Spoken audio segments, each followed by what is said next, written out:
बेळगाव ग्रामीण विधानसभा मतदारसंघातील एस.आय.आर प्रक्रियेवर आता मोठा वाद निर्माण झाला आहे. भाजपचे माजी अध्यक्ष धनंजय जाधव यांनी जिल्हाधिकाऱ्यांकडे निवेदन देत एस.आय.आर प्रक्रियेत गंभीर अनियमितता झाल्याचा आरोप केला आहे.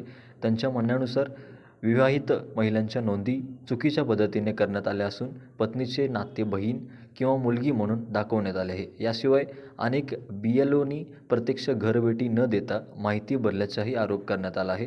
धनंजय जाधव यांनी केंद्रीय निवडणूक आयोगाकडेही तक्रार करून केंद्रीय निरीक्षकांच्या उपस्थितीत संपूर्ण मॅपिंग पुन्हा करण्याची मागणी केली आहे. तसेच मतदार यादीतील कथित गैरव्यवहाराची स्वतंत्र चौकशी व्हावी अशीही त्यांची मागणी आहे. या प्रकरणावर प्रशासन व निवडणूक आयोग काय निर्णय घेणार याकडे सर्वांचे लक्ष वेधले आहे. असेच अपडेटसाठी डी मीडियाला फॉलो करा, शेअर करा. कर्नाटकामध्ये SIR याचं काम सुरू झालेलं आहे.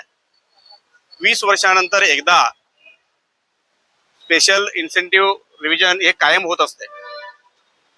याच्यामध्ये आता जे मॅपिंग झालेलं आहे बेळगाव ग्रामीण विधानसभा क्षेत्रामध्ये आणि बेळगाव उत्तरमध्ये, खास करून बेळगाव ग्रामीणमध्ये मॅपिंग होत असताना किंवा SIRचा उद्देशच असा आहे की जे डेथ झालेले आहेत वोटर्स त्यांचं नाव डिलीट होणे, जे इथून भाडोत्री असलेले दुसरीकडे ट्रान्सफर झालेले त्यांचं नाव डिलीट होणे आणि दुसरे येऊन इथं भाडोत्री राहिलेले आहेत त्यांचं नाव ॲड होणे, ज्यांचं 18 वर्ष पूर्ण झालेलं आहे वोटर लिस्टमध्ये त्यांचं नाव ॲड होणे, अशा ह्याच्यामध्ये काम करत असताना एक गडबड ग्रामीणमध्ये मोठ्या प्रमाणात झालेली आहे.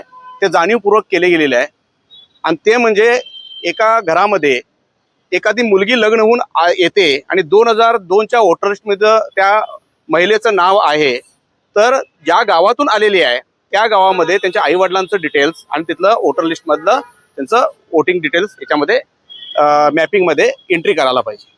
पण तसं न करता सर्व BLOनी घरामध्ये बसून कॉपी पेस्ट केलेली आहे. सासऱ्यालाच बाप दाखवलेला आहे. याचा अर्थ असा झाला की नवरा बायको म्हणजे भाऊ आणि बहीण असं नातं क्रिएट होत आहे. त्याच्यामध्ये वोटर लिस्टमधून जे ज्यांचं नाव कट व्हायला पाहिजे ते कट झालेलं नाही, व्यवस्थित मॅपिंग झालेलं नाही. याच्याबद्दल आमची तक्रार आहे आणि आज आम्ही जिल्हाधिकाऱ्यांना निवेदन देण्यासाठी आलेलो आहोत. आमची मागणी आहे पुन्हा मॅपिंग व्हायला पाहिजे बेळगाव ग्रामीणमध्ये आणि केंद्राच्या निवडणूक आयोगाच्या ह्यांना आम्ही मेल केलेला आहे, राज्याच्या निवडणूक आयोगाला आम्ही मेल केलेला आहे. आमच्याकडे आम्ही मागणी केलेली आहे की एक अधिकारी, केंद्राचा अधिकारी बेळगाव ग्रामीणला अपॉइंट केला पाहिजे. त्याच्या उपस्थितीमध्ये त्याच्या नेतृत्वाखाली पुढचं प्रोसिजर व्हायला पाहिजे, कारण आतापर्यंत जे झाले गडबड पुन्हा गडबड होण्याची शक्यता आहे. ही मागणीसाठी आम्ही इथं आलेलो आहोत.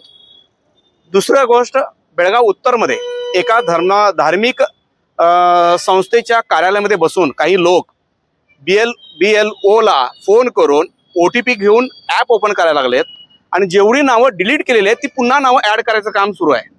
तर असा हा गोंधळ बेळगाव ग्रामीण आणि उत्तरमध्ये सुरू झालेला आहे. आमची मागणी आहे की ह्याच्याबद्दल चौकशी झाली पाहिजे, केंद्रातून एक अधिकारी नेमणूक झाली पाहिजे, त्याच्या उपस्थितीमध्ये पुढचं प्रोसिजर झालं पाहिजे. बेळगाव ग्रामीणमध्ये पुन्हा एकदा मॅपिंगचं काम झालं पाहिजे, एवढ्यासाठी आम्ही इथं आलेलो आहोत.